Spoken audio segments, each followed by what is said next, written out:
এখন আমরা HTML media ট্যাগগুলো দেখব।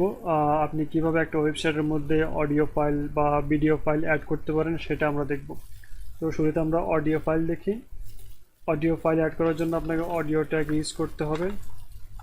দেন প্লে আর কন্ট্রোলের জন্য প্লে, পজ এগুলোর জন্য আপনাকে কন্ট্রোলস অ্যাট্রিবিউট ইউজ করা লাগবে।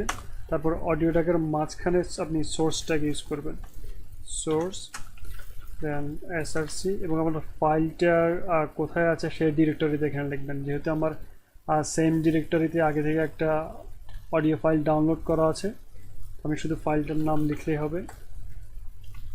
এবং ফাইল টাইপ হচ্ছে অডিও এমপিইজি, আমি সেভ করলাম। এখন ব্রাউজার রিফ্রেশ করলে আপনি প্লেয়ার সহকারে একটা এমপিটি ফাইল পাবেন।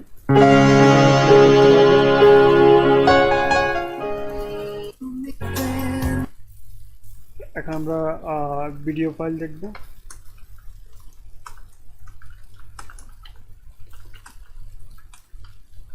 তো অনেকটাই সেম, শুধুমাত্র এখানে চেঞ্জ হবে অডিও ট্যাগের পরিবর্তে আমরা ভিডিও ট্যাগ ইউজ করব। Same controls attribute, source tag, এবং ফাইল ডিরেক্টরি, আমার সেম ডিরেক্টরিতে ভিডিও ফাইল ডাউনলোড করা আছে। এবং ফাইল টাইপ হচ্ছে video/mp4, সেভ করলাম। দেন রিফ্রেশ করলে আপনি ভিডিওটা দেখতে পাবেন। এটা সাইজ অনেক বেশি, এখান থেকে আপনি হাইট এবং উইথ দিয়ে দিবেন। উইথ 400 পিক্সেল এবং হাইট 300 পিক্সেল। রিফ্রেশ করলে এটা ভিডিওটা এখান থেকে প্লে করতে পারবেন। সাউন্ড একটু কমিয়ে রাখি।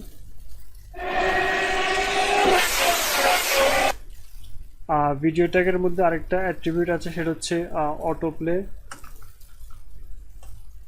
তবে বেশিরভাগ ব্রাউজার, আমি এখানে ক্রোম ইউজ করছি, ক্রোমের মধ্যেও আপনি অটোপ্লে শুধুমাত্র কাজ করে যখন সেটা মিউট থাকে। নর্মালি আপনি যদি অটোপ্লে ট্যাগটা ইউজ করেন, সেটা ব্রাউজার রিফ্রেশ করলেও এটা অটোমেটিক প্লে হবে না। যদি আপনি মিউটেড ট্যাগটা ইউজ করেন, মিউটেড, দেন আপনি যদি ব্রাউজার রিফ্রেশ করেন বা কেউ যদি আপনার সাইটে আসে, তখন এটা অটোমেটিক প্লে হবে, আপনাকে প্লে করতে হবে না। সো আরেকটা জিনিস আমরা দেখবো যে আপনি কিভাবে একটা ইউটিউব ভিডিও এখানে লিঙ্ক করতে পারেন।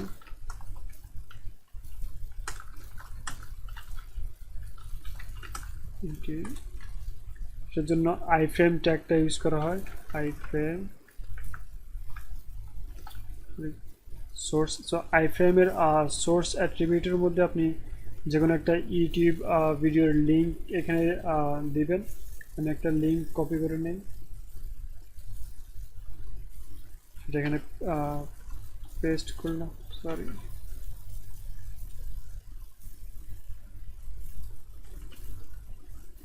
সেভ, এখান থেকে রিফ্রেশ করলাম।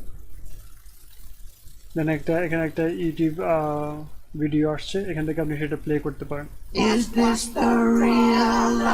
এবং আপনি এখানে হাইট উইথ আপনার ইচ্ছা মতো ইউজ করতে পারেন। With 100%, height 400 pixel. সেটা হচ্ছে আপনার ইউটিউব ভিডিওটা, আপনি এখান থেকে সেটা প্লে করতে পারবেন।